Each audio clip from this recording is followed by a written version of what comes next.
सभी मुक्ति भक्ति के प्रेमी सज्जनों को सतनाम, साहिब बंदगी व साधु समाज को सतनाम।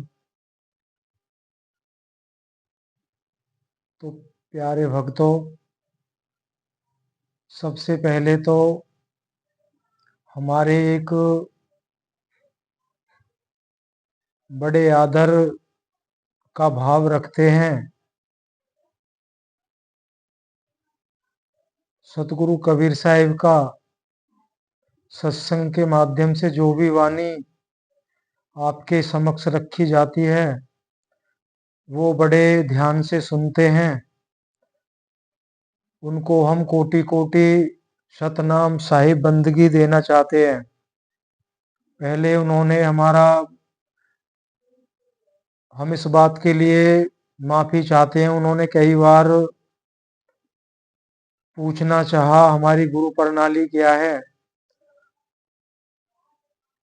अब वो कह रहे हैं, ये शायद उनका दूसरा तीसरा कमेंट्स है कि आप सतगुरु कबीर साहिब को क्या मानते हैं, पहले ये बताएं। तो बहुत अच्छा उन्होंने सवाल किया है, सवाल बहुत अच्छे ही करते हैं। बाकी हमें अंदर से ही उनसे लगाव भी है, बात बहुत अच्छी करते हैं और करनी भी चाहिए। देखिए, सभी भाइयों के लिए विशेषता जिन्होंने ये पूछा है, हमारे सज्जन भाई के कबीर साहिब को आप क्या मानते हैं, तो उनके लिए एक रमैनी लेकर आए हैं, रमैनी 27। बाकी आप सबको बता देते हैं। और प्रेमी भाई आपको भी बता रहे हैं अलग से, 1 नवंबर से कृपया आप 4 या 5 रमैनी जरूर सुने। और अगर आप सुनते तो खैर हैं ही, हमारी जो भी सतगुरु कबीर साहिब के उपदेश हैं, बाकी पूरा सुने। सतगुरु कबीर साहिब के विषय में अभी बताएंगे कि सतगुरु कबीर साहिब को हम क्या मानते हैं। हमारे मानने की नहीं है, स्वयं सतगुरु कबीर साहिब ने ही अपना परिचय कई बार दिया भी है। बाकी कुछ खुलासा आज हो जाएगा। बाकी बीजक की शुरुआत होगी 1 नवंबर से, शुरू से ही बीजक को सुनाया जाएगा, तो सब कुछ शीशे की तरह साफ हो जाएगा। बाकी आप ऐसा विचार क्यों रखते हैं ये हमें मालूम है। देखिए, संसार के समस्त गुरु मेरे आदर के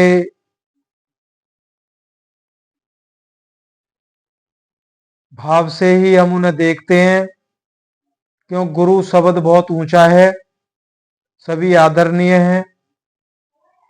पर थोड़ा इतना कहना चाहेंगे,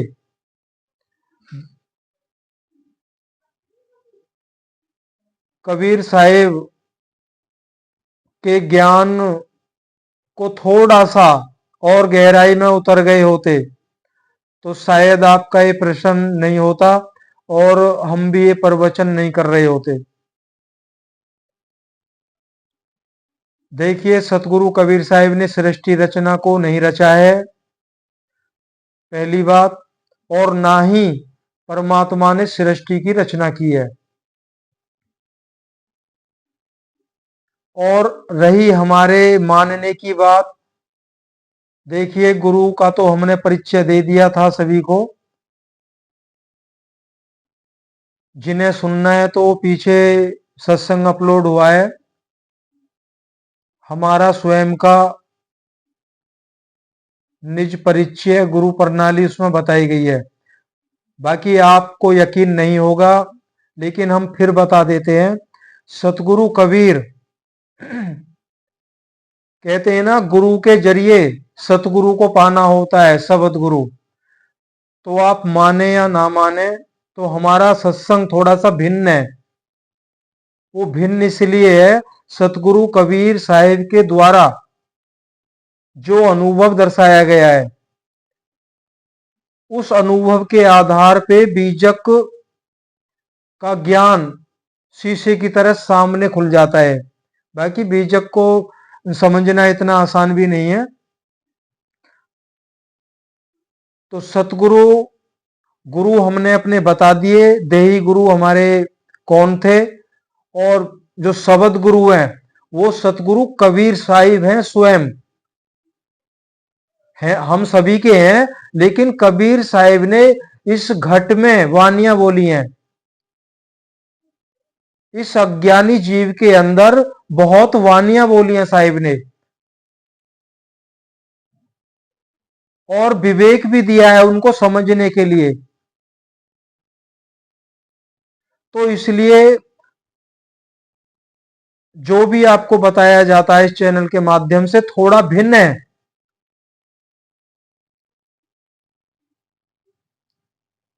तो अब इस रमेनी को लेके आए हैं, अब थोड़ा इसमें अच्छे से खुलासा हो जाएगा कि सृष्टि रचना, सृष्टि के रचयिता कौन है। देखिए, मूल ग्रंथ तो बीजक है और ग्रंथ बाद में बने हैं। अगर कबीर साहिब का हुक्म अगर हमें मानना है और सुनना है तो बीजक से ही सुनना होगा। आइए सुनते हैं रमेनी नंबर 27। तो इसका जो विवरण है बता देते हैं आपको। काल भगवान, ज्योति निरंजन और आज्ञा शक्ति अष्टांगी माता के दोनों के द्वारा त्रिदेवों को कार्यभार सौंपना। बाकी 1 नवंबर से सृष्टि रचना शुरू होगी, तो बड़े ध्यान से सुने। देखो, आदि और अंत का जब तक पता नहीं लगेगा तो सत्य मार्ग हमें मिल भी गया तो हम चल नहीं पाएंगे। बस इतना थोड़ा विचार कीजिए।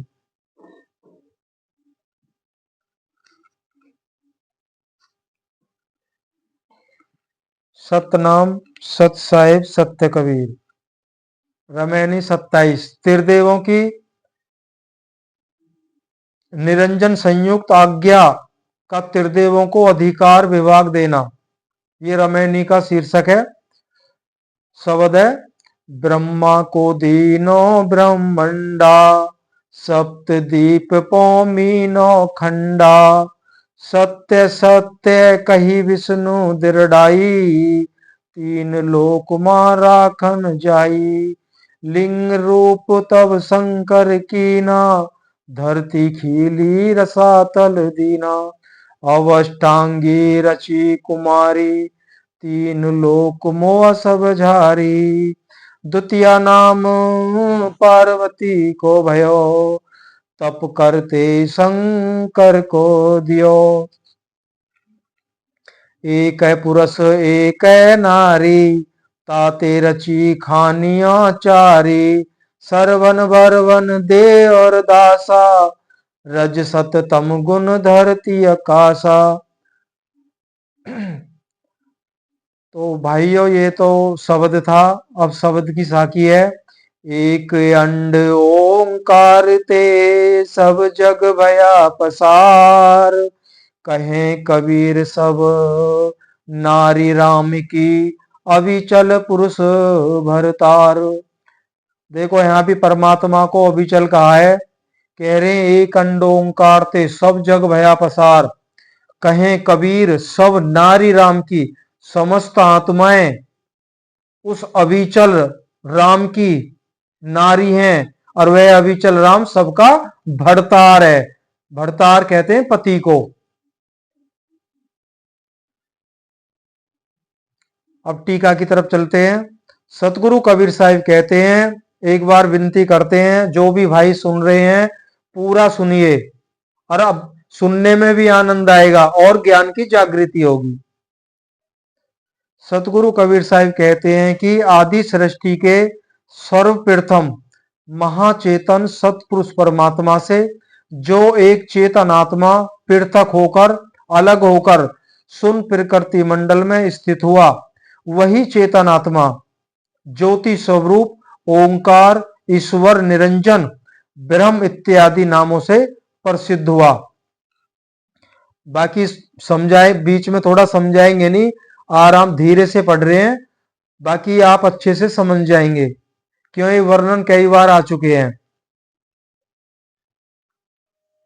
परमात्मा से एक चेतन आत्मा जो अलग हुई है शून्यवत अवस्था में, उसी को ब्रह्म, निरंजन, ईश्वर, खुदा आदि नामों से जाना जाता है। ओंकार, ईश्वर, निरंजन, ब्रह्म इत्यादि नामों से प्रसिद्ध हुआ।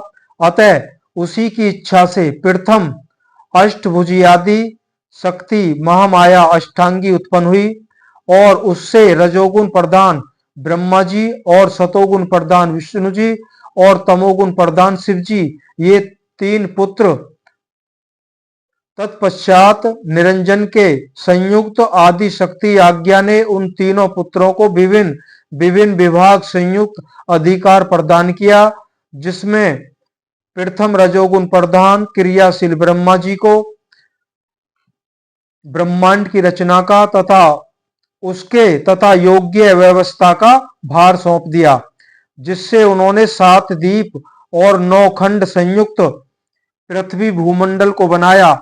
किंतु अपने पिता निरंजन की प्रथम खोज के समय अपनी मान प्रतिष्ठा की चाह रखते हुए अपनी माता अष्टांगी आज्ञा देवी से झूठ बोल गए। इसी कारण संसार में ब्रह्मा जी अपूज्य ठहराए गए। तो उन्होंने अपनी माता से झूठ बोला था, तो ये वर्णन आ जाएगा। बाकी बता देते हैं, जब पिता काल निरंजन की खोज की, घोर तपस्याएं की, दर्शन नहीं हुआ था, क्यों काल भगवान ने वचन दिया था आज के बाद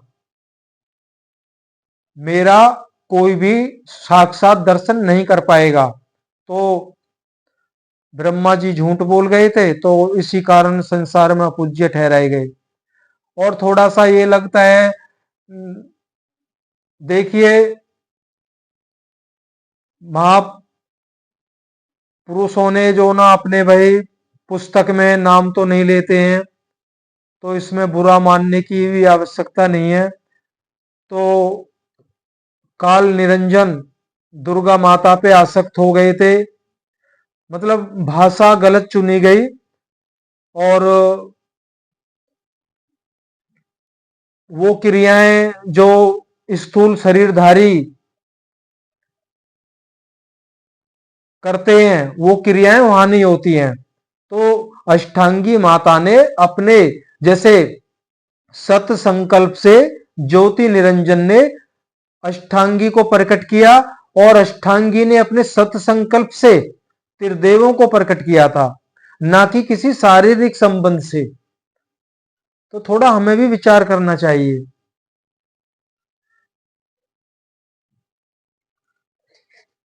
आगे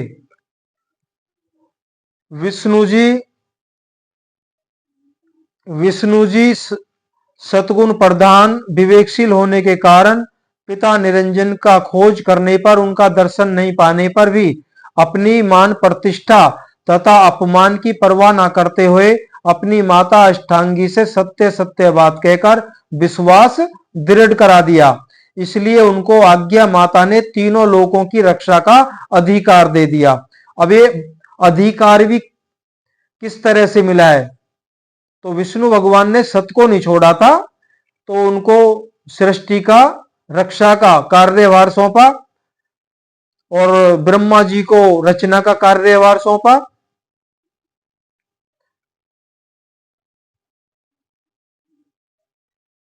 अतः उन्होंने तीनों लोकों में जाकर सबकी रक्षा की। इसी कारण आप जगत में सर्वोपरि पूज्य एवं प्रतिष्ठित माने गए। तो जब भी सृष्टि पे आपदा आई, तो विष्णु भगवान के ही अवतार प्रकट हुए। 10 अवतारों का जो वर्णन है बीजक में, तो अब आगे शंकर जी ने तब उस समय अपना शरीर लिंग रूप बनाया और उस शरीर से धरती तथा रसातल, देखिए ज्ञान की बात है, जरा थोड़ा ध्यान से सुने।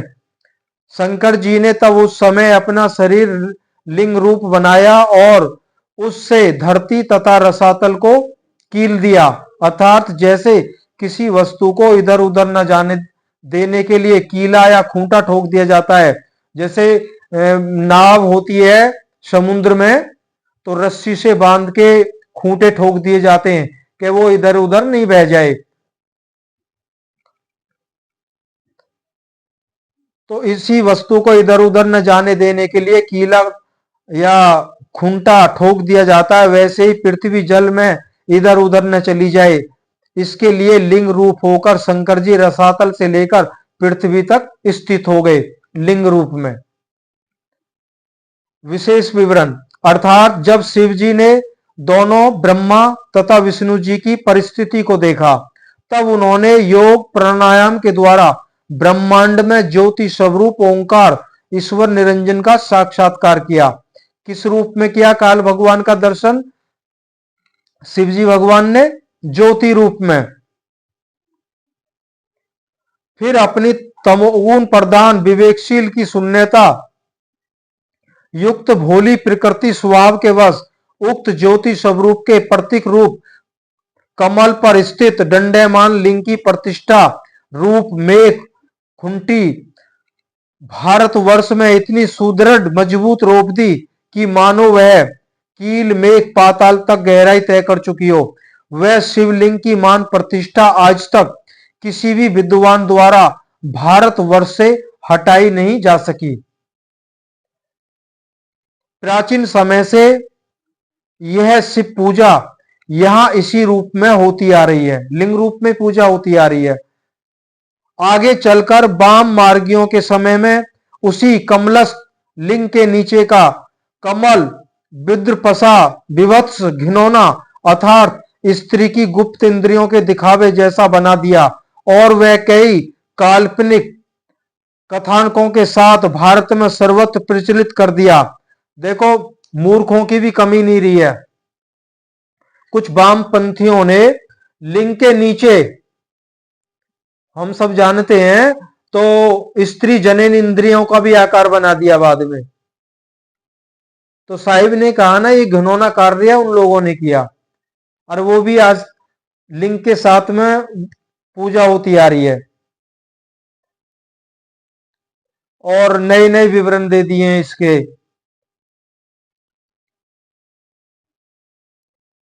अर्थात वे सब हो जाने पर आदि शक्ति अष्टांगी ने अपने ही अनुरूप, अब देखिए सृष्टि रचना परमात्मा और कबीर साहब ने नहीं रची है, अष्टांगी ने अपने ही अनुरूप स्वरूप जैसी सुंदर तीन कन्या अर्थात उमा रमा और ब्राह्मणी को रचा, अपने सत्संकल्प से प्रकट किया।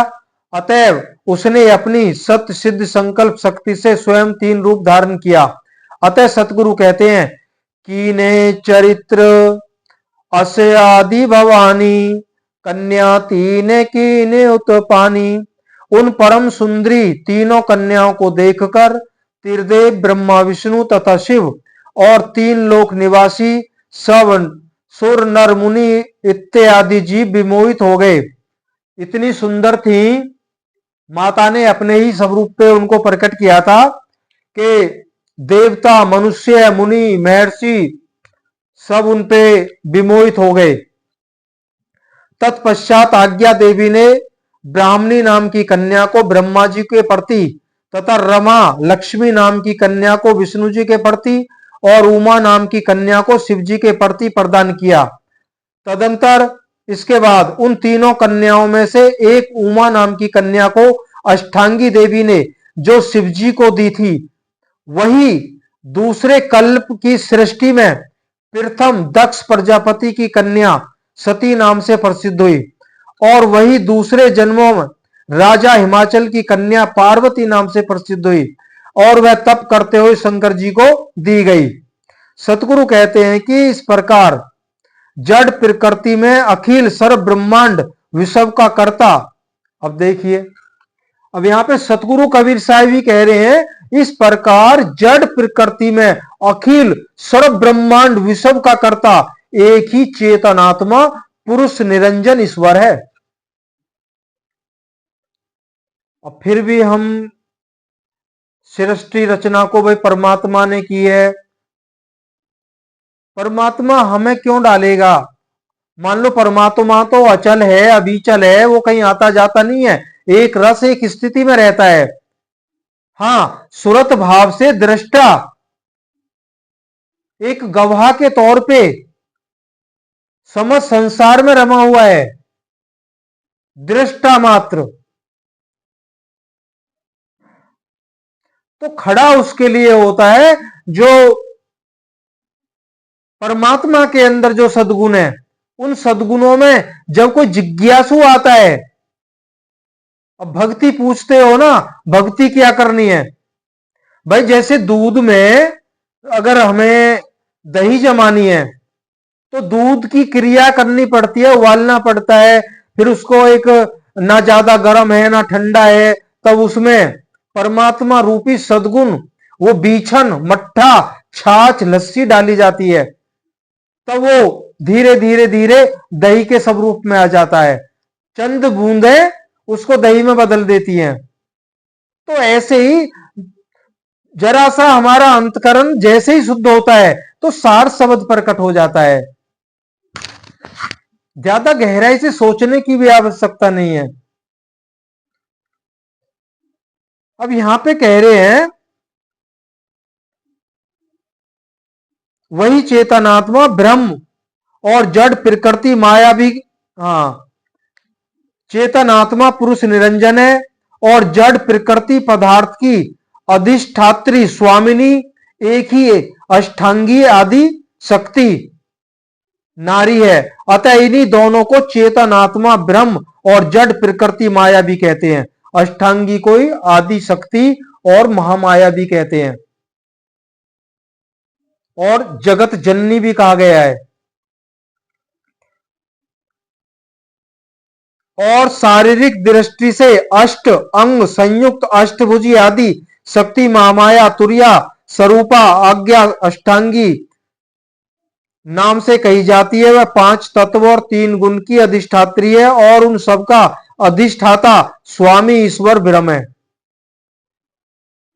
मालिक कौन है? ज्योति निरंजन काल भगवान इस सृष्टि का रचयिता और मालकिन आज्ञा शक्ति महामाया।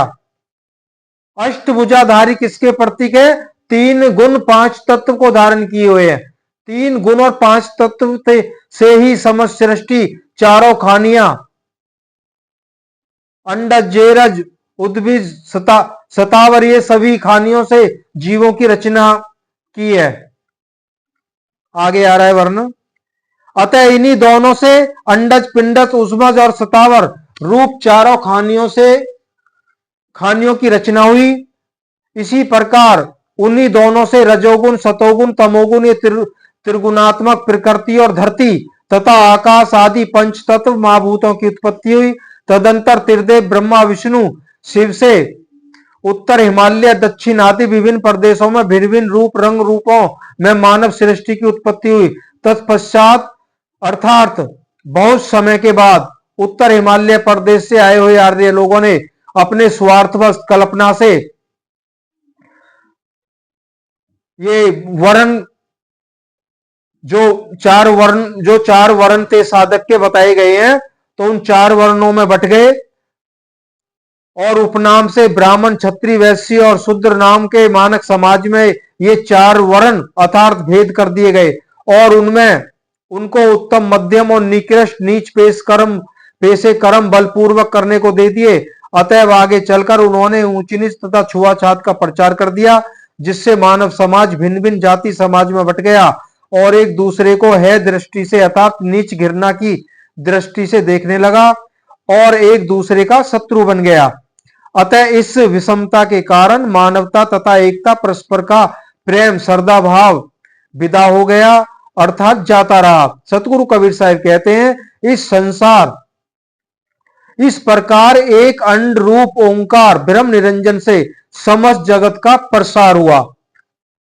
अब याद रखना है, सतगुरु कबीर साहब कह रहे हैं इस संसार का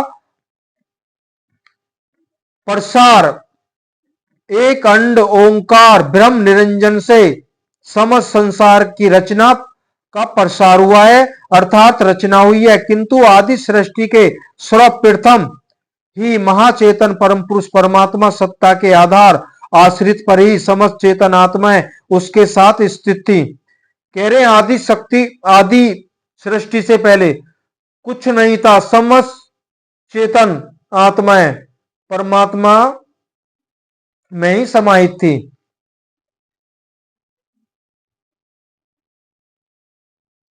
इसलिए उस महाचेतन सतपुरुष परमात्मा राम की समस्त चेतन आत्माएं नारी हैं, क्योंकि वह महाचेतन सतपुरुष परमात्मा राम सर्व चेतन आत्माओं के निरंतर अंतर रहित रमा हुआ है।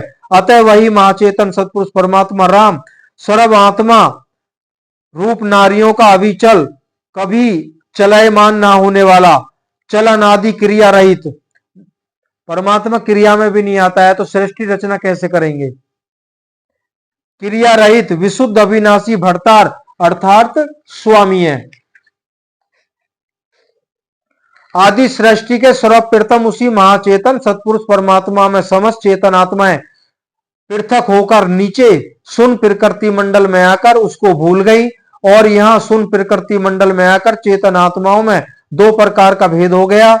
उसमें से एक चेतन आत्मा तो ब्रह्मांड प्रदेश में तुरीय भूमि का विद्या माया मंडल में स्थित होकर सर्व शक्तियों से संपन्न हुआ, अतः वही जगत का सृजन करता ईश्वर तत्व संज्ञा को प्राप्त हुआ। और अन्य सब आत्माएं नीचे पिंड शरीर में परदेश अविद्या मंडल में आकर विभिन्न प्रकार के शरीरों में आबद्ध होकर मन इंद्रियों के संयुक्त शुभाशुभ कर्मों के बंधन में पड़कर जीव तत्व संज्ञा को प्राप्त हो गई। उस ब्रह्मांडी आत्मा ईश्वर निरंजन के वश में होकर उसी को अपना स्वामी ईश्वर मान लिया है। अपना असली देव, अपना असली पति परमात्मा को भूल गई। अतएव सतगुरु कहते हैं तहां के बिछड़े बहुकल बीते भूमि परे भुलाए, साधु संगति खोज देखो बहुरी उलट समाये, जासो नाता आदि का बिसर गया सो ठौर, 84 के बस परा कहे और की और, जहां से आया सुध बिसराया बलकल जन्म गमाया, कहे कबीर सुनो भाई साधो बिरले घर पाया। ए जियरा तुम अमर लोक के परे काल वसाई हो, मन स्वरूपी देव निरंजन राख है तुम्हें बरमाई हो। जहां से आयो अमर व देशवा, कह रहे ये सारा वर्णन करके साहिब कह रहे हैं कि जहां से आयो अमर व देशवा, लेकिन यहां मन और इंद्रियों के वश में जीव आत्मा फंस गई है और परमात्मा को भूल गई है, और जिसको परमात्मा मान रही है वो काल भगवान है जिन्होंने सृष्टि की रचना की है। थोड़ा सा वर्णन रह गया है 1 मिनट का। वह घर की सुधि कोई न बतावे, जा घर से जीव आया हो, शब्दावली अर्थात सतगुरुओं के अनेक प्रमाण है। अतः उस महाचेतन सतपुरुष परमात्मा से वंचित अर्थात पृथक होकर नीचे सुन प्रकृति मंडल में आकर भूलकर सब आत्माएं निरंजन के वश में होकर उसके अधीन हो गई हैं। सतगुरु कहते हैं अवधु निरंजन जाल पसारा, सुरग पताल रचा मई मंडल, 3 लोक विस्तारा, हरिहर ब्रह्मा को प्रगटायो तुम्हें दियो सिर भारा, माया फांस फसाए जीव सब आप बनो करतारा, बाचा चाओ काल जाल से चीनो शब्द हमारा, कहे कबीर अमर करी राखो जो निज होए हमारा, अलख निरंजन लख है ना कोई, जे बंदे बंदा सब होई। सतगुरु कबीर साहब ने अंत में कहा है अगर बचना चाहते हो तो हमारे सत्य उपदेश को समझिए और हमारे शब्द को चीनो। तो उस समय तो साहब ने ये भी कह दिया था अभी भी वक्त है, अगर मेरे सत्य उपदेश को ग्रहण करते हो तो अभी भी मैं तुरंत आपको जन्म मरण से छुटकारा दिला दूंगा। लेकिन उस समय भी हमारा बड़ा दुर्भाग्य था, सतगुरु कबीर साहब के वचनों पे हमने विश्वास नहीं किया और ना ही आज कर रहे हैं। जिन वाणियों सतगुरु कबीर साहब के जिन ग्रंथों को रोचक बना दिया है, एक कहानी का रूप दे दिया गया है, तो आज उन्हीं में हम उलझे हुए हैं। तो उनसे तो सार तत्व, देखिए ये भी सत्य है, सार को नहीं जान पा रहे हैं अभी, केवल शब्दों में सार नाम सार शब्द को सुन लिया है, उस शब्द का ढोल भी पीटते हम नजर आ रहे हैं, पर जरा भी उसकी भनक नहीं है वो कैसा है। कहना घायल की गति घायल जाने, क्या जाने वेद विचारा। और जिसको वो सार शब्द प्रकट होता है ना, वही जानता है। तो अंत में कहते हैं वो सार शब्द साहिब का प्रकट उन्होंने, वो तो बहुत पहले, उस समय तो हम अनजान थे, लेकिन ये पहले भी बताया, पूर्व जन्मों की जो भक्ति अधूरी रह जाती है वो पुनः लौटाई जाती है। तो सार शब्द के ही चलते ये सब खुलासा हुआ है। और जो सार शब्द स्वरूप का जो परिचय है, उनकी हम शरण में रहे हैं, इसलिए हमारी द्वारा साहिब की जो बोली गई वाणियां हैं, उनका जो अनुवाद है कुछ अलग प्रतीत होता है आपको, अनुभव के द्वारा आपको दर्शाया जाता है, और नहीं तो हम भी सार शब्द कर रहे होते। सतनाम साहिब बंदगी।